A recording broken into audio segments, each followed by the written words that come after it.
next thing, which is very important when exercising a risk management strategy, is using stop losses.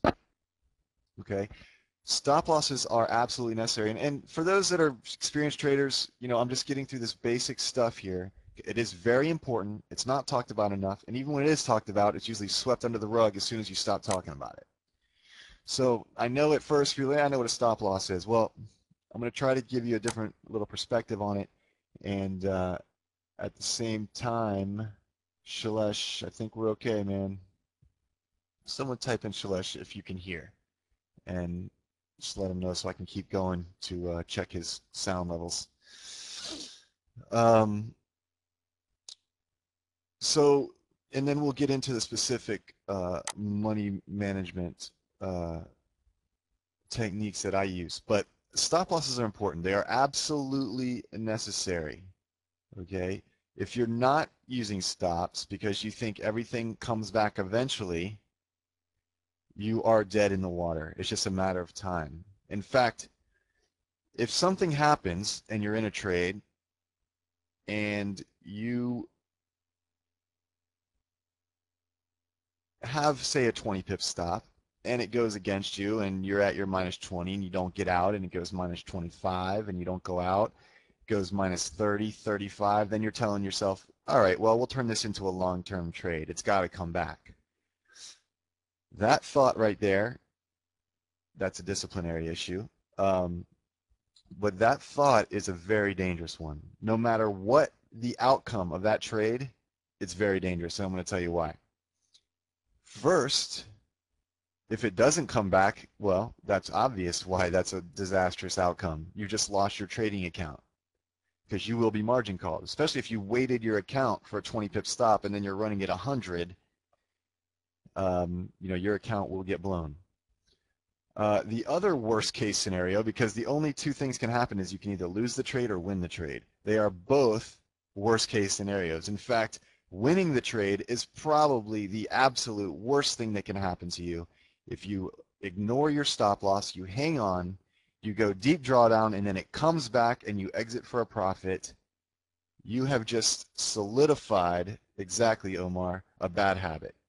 You have just told your subconscious that it's okay to do that. And now you've actually taken the decision-making process away from your conscious mind. Don't think you can do something like that and then tell yourself, okay, this will be the last time I do that. I guarantee it won't be.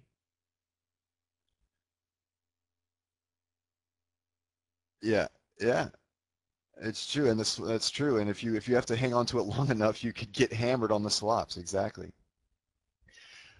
So it's not a good practice to have. Absolutely not. You will be dead eventually. And that's a side note. We're all going to die, but that's not what I meant. Your account. There's different types of stop losses. You can have stop losses per trade, which is absolutely necessary, and then you can have stop losses per day. I also think that's equally as necessary. I think that if you lose a certain amount per day, it does something to your psyche. That it's going to be very difficult to look at the market with an open mind and an unbiased view. I think there's emotions. Once you're down an uncomfortable amount, so if you have a daily stop loss of 20, so you don't want to lose more than 20 pips a day, and you're down 35 on the day, you got to think about what opening that next trade could do. If you take a hit on that, you could be down 50, 60 pips on the day. That's could be a week's profit right there. So you got to think about what it's going to take to get it back, okay?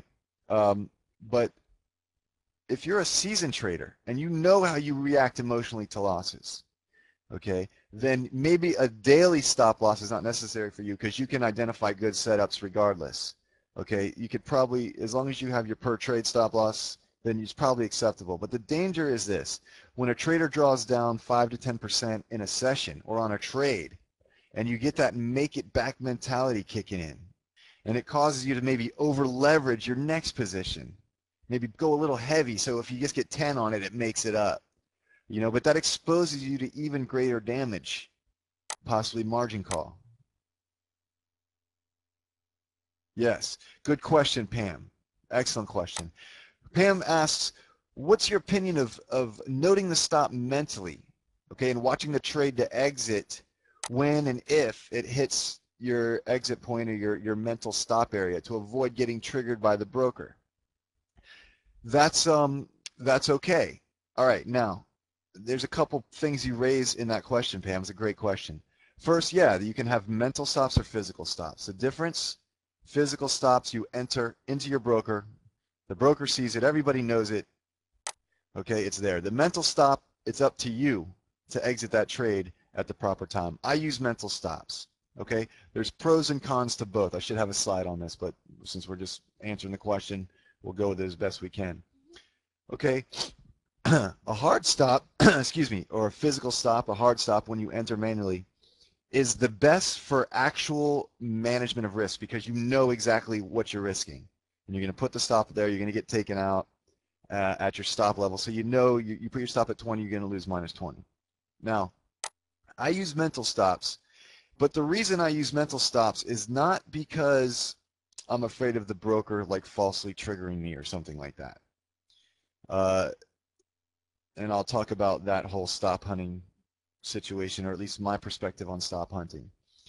But for now, the reason I use manual or mental stops is because I watch my sidecars, for instance, and I know, say we're looking at the grids, and I'm using a 4-column roadblock as my stop loss, then I'm looking at my sidecars, and say there's a 4-column resistance, and that's my stop, and now we're bouncing up against it. So I'm minus 18, minus 20, my stop's at minus, my mental stop is at this level, minus 20, 21. If it breaks this level, I'm going to get out.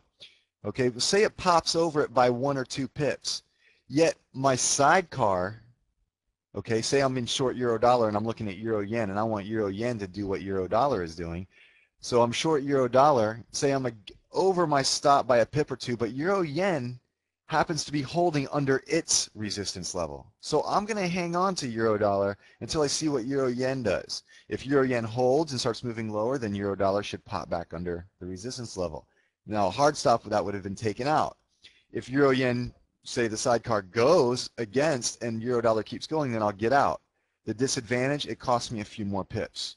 So say I had a 20-21 stop, I might take a 25 stop on it just to make sure. But the number of minus 20s I've saved by doing that makes up for it in the long run. The hard stop lets you manage your risk more precisely. The mental stop gives you a little more leeway, but until you really understand the sidecars, I would not use mental. I would use physical stops. Also, if you have a problem, the other problem with mental stops is this. It's up to you to click that button to get out. So you have to go through another emotional exchange internally. So first you put the stop in at minus 20, 21. Now you're at the mental area, 21, 22. Now you have to decide to go ahead and take it. All right, that's another issue that's not easy for new traders. So if you're unable to get out at your proper stop loss and pull that trigger, because taking a loss is very difficult to do, but necessary, then you should be using hard physical stops. That's right.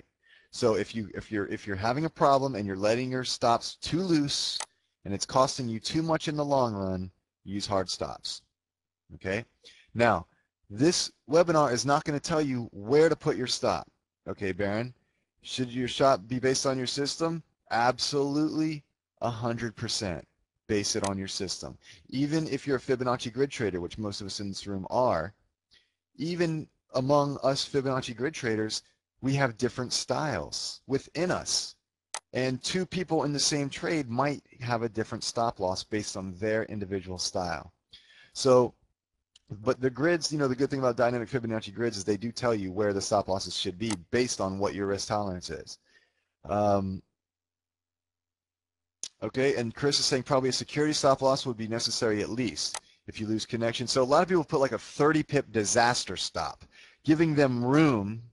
Okay, they want to have a 20 pip stop. They'll put a 30 pip disaster stop in case something happens. But the problem is this too. Sometimes you realize that disaster stop is there, so you let your stop kind of go a little bit, and then if you start finding out all of your stop losses are being hit at your emergency stop loss, all right, then we may need to rethink that too. All right, so you don't want to use the emergency stop loss as a stop loss. It's there only for emergencies.